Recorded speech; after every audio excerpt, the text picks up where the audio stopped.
एक दिन जलते हुए सूरज में भूख के मारे मंदाकिनी रेलवे स्टेशन में पड़े कचरे में खाने के लिए ढूंढती रहती है। उसी समय में उसी स्टेशन में दूसरी तरफ साहब 1 रुपए दो साहब ऐसे आते जाते लोगों से भीख मांगती है मोहिनी। ऐसे वो दोनों एक दूसरे की तरफ देखते हैं और उन दोनों के बीच में कच्चे आम के टुकड़े बेचने वाला एक आदमी रहता है। उस आदमी को देखते ही दोनों के आंखों में आंसू भर आते हैं। कैसे थे और कैसे बन गए, कहाँ रहते थे और कहाँ आ गए, ऐसे सोचते दोनों अतीत को याद करते हैं। एक छोटी सी घर में मंदाकिनी, मोहिनी, उनका पिता रंगैया और माँ रत्तालू एक ही घर में साथ में रहते थे। रंगैया बहुत बीमार था। उनको न खाने के लिए खाना था, ना ही रंगैया की बीमारी का इलाज करवाने के पैसे।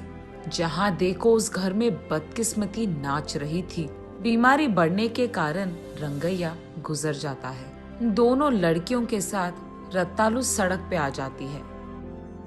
हाथ में एक फूटी कौड़ी भी नहीं है और दोनों बच्चों भूख के मारे रो रहे हैं। कुछ भी करके इनका भूख मिटाना होगा। ये फैसला करके उन दोनों बच्चों को लेकर सड़क पे घूमते हुए आखिरकार रेलवे स्टेशन पहुंच जाती है रत्तालू। वहाँ इधर उधर घूमती रहती है। उस दौरान उसे वहीं मौजूद एक आदमी कच्चे आम के टुकड़े बेचते हुए नजर आता है। उसको देख कम निवेश के पैसों से ज्यादा लाभ दिलवा सकता है ये व्यापार। ये सोचकर वो फैसला करती है कि वो भी वही व्यापार करेगी। लेकिन उसके पास निवेश के पैसों के लिए एक फूटी कौड़ी भी नहीं होती है। एक जगह पे आम से भरे एक पेड़ को देखती है। वो छिपकर उस पेड़ के सारे आम को चोरी कर लेती है।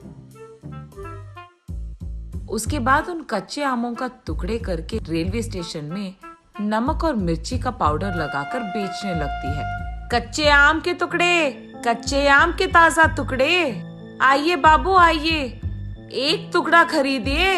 नमक और मिर्ची से बनाए हुए मीठे मीठे आम के टुकड़े, आइए बाबू, एक टुकड़े का स्वाद कीजिए। अगर आपको पसंद आया तब ही खरीदिए। ऐसे चिल्ला चिल्लाकर सारा दिन वो रेलवे प्लेटफॉर्म पे आम के टुकड़ों को बेचते रहती है। ऐसे दिन भर चिल्लाने के बाद उसे कुछ पैसे मिलते हैं। ऐसे उन तीनों को उस दिन थोड़ा खाना नसीब होता है।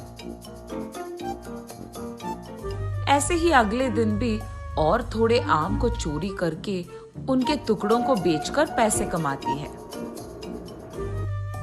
पिछले 2 दिन की तरह ही अगले दिन भी आम को चोरी करने उस पेड़ के पास जाती है, ये सोचकर कि उसे कोई नहीं देख रहा।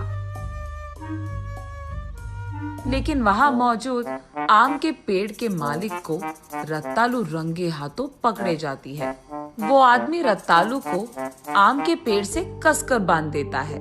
उस आदमी के पास मौजूद कोड़े से रत्तालू को मारने ही जाता था कि मोहिनी मंदाकिनी दोनों उस मालिक के पांव पड़कर, साहब हमारे माँ को मत मारो साहब, माँ को छोड़ दो साहब, ऐसे वो दोनों उस मालिक के दोनों पांव पे गिरकर रोते रहते हैं। साहब खाने के लिए चोरी किया है साहब, मैंने पैसे नहीं है साहब, बच्चों को खिला भी नहीं पा रही, खाना खाकर बहुत दिन हो गए साहब, इसलिए चोरी करना पड़ा। लेकिन फिर भी वो मालिक कोड़ा से रत्तालू को मारने ही जा रहा था। ठीक तभी उस मालिक की पत्नी वहां आती है। छोड़ दीजिए जी, जो हो गया सो हो गया, कह रही है ना गलती हो गया। उसके तो मासूम बच्चे हैं, लड़कियां हैं, उनके मुंह देखकर छोड़ दीजिए। ये सुनकर मालिक, देखो आइंदा अगर यहाँ तुम नजर आई तो इस बार जिंदा नहीं छोड़ूंगा। आइंदा ऐसे कभी नहीं करूंगी साहब, मुझे माफ कर दीजिए। तब वहां उसके दोनों बच्चों को लेकर रत्तालू निकलने ही जा रही थी कि मालिक की बीवी वहां आकर, ये लो, ये कच्चा आम लेकर जाओ और कभी भी चोरी मत करना। वो आम लेकर, जी मैम साहब। वहां से उस आम को उसके दोनों बच्चों को लेकर रत्तालू घर जाती है। उस पके आम को दोनों में बांटकर खिला देती है रत्तालू। बचे हुए बीज को वो बाहर बरामदे में फेंक देती है। उस रात पूरा वो अपने बच्चों को अपने पास सुलाकर रोते ही रहती है कि उसकी जिंदगी भला ऐसे क्यों हो गया। अगली सुबह जब रत्तालू के बच्चे दोनों बाहर आते हैं, ये देखते हैं कि उनके घर के बरामदे में भरा सा आम का पेड़ था। रातों रात उगे इतनी बड़ी आम के पेड़ को देख दोनों चौंक जाते हैं। वो ये अपनी माँ को दिखाकर कुछ देर बाद तीनों होश में आते हैं। खुशी के मारे कुछ पके आम, कुछ कच्चे आम लेकर तीनों उन आमों को रेलवे स्टेशन ले जाकर एक कच्चे आम, एक पके आम और एक कच्चे आम के टुकड़े बेच रहे थे।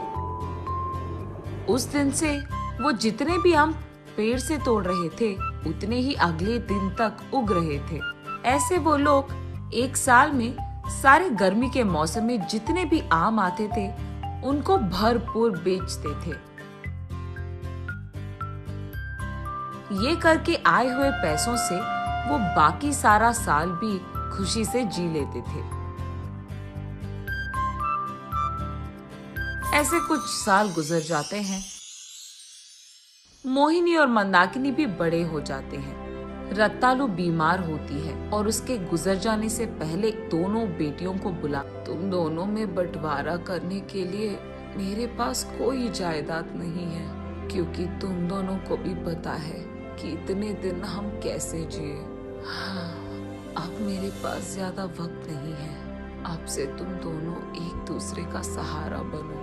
अब हमारे पास सिर्फ ये घर और हमारे बरामदे की वो आम की पेड़ बचा है। इन सब का इस्तेमाल करके तुम दोनों को जिंदगी में सफल होना होगा। ये कहकर रत्तालू गुजर जाती है। उसके कुछ दिन बाद मोहिनी मंदाकिनी माँ की आखिरी इच्छा ये थी कि इस घर और उस पेड़ का इस्तेमाल करके हमें सफल होना है। मैं अपना हिस्सा बेचकर शहर जाना चाहती हूँ। कहो, तुम्हें घर चाहिए कि पेड़? अगर हमारा आधा आधा हिस्सा है तो दोनों चीजों की आधा हिस्सा मिलनी चाहिए ना। अगर घर एक और पेड़ एक ले लेगा तो वो आधे में बंटवारा कैसे होगा? वैसे इन सबको बेचकर आए हुए पैसों से तुम शहर में कितने ही दिन रह पाओगे? यही रहकर हम दोनों एक व्यापार शुरू करते हैं। अगर दोनों का आधा हिस्सा बंटवारा करेंगे तो उनको बेचना मुमकिन नहीं होगा, और वैसे भी मुझे यहाँ नहीं रहना है। ठीक है, फिर तुम ही इन दोनों का बंटवारा कर दो। उसमें क्या बड़ी बात है? घर में आधा हिस्सा मेरा, आधा तुम्हारा। पेड़ का ऊपर हिस्सा मेरा और नीचे का भाग तुम्हारा। ये तो नाइंसाफी है। पेड़ के नीचे के भाग से मैं क्या करूंगी? तो फिर घर और पेड़ के आधे हिस्सों से मैं भी भला क्या ही करूंगी? शहर कैसे जाऊंगी? अगर वो नाइंसाफी है तो ये भी नाइंसाफी है। अच्छा, तो ठीक है, पेड़ के नीचे का भाग तो मेरा ही है ना। मैं उसके साथ जो भी करूं मेरी मर्जी। ये कहकर वो कुल्हाड़ी से पेड़ के नीचे के भाग को गुस्से में काटने लगती है। ये देख मोहिनी क्रोधित होकर, अच्छा तो फिर घर में आधा हिस्सा भी मेरा है ना, मैं उसे कुछ भी करूं। ये कहकर वो उसके हिस्से के घर को जला देती है। कुछ देर बाद आम का पेड़ नीचे गिर जाता है और उनका घर सत्यानाश। ऐसे वो दोनों बिना सोचे समझे गुस्से में ये सब करने के कारण ही उनका जिंदगी पलट जाती है। ना उनके पास काम करने के लिए कुछ है, ना खाने के लिए कुछ। सड़क पे भीख मांगते हुए रह गए। ये सब याद आने के बाद वो वर्तमान में आकर यही सोचते रहते हैं कि सोच के बिना किए हुए इस हरकत का इतना बड़ा परिणाम होगा, ये उन्हें नहीं पता था। लेकिन अब बहुत देर हो चुकी थी। नैतिक दरवाजा खड़खड़ाकर आए हुए किस्मत को और मौके को कभी ना नहीं करते। अगर उनका सही उपयोग नहीं किया तो जिंदगी पलट जाएगी।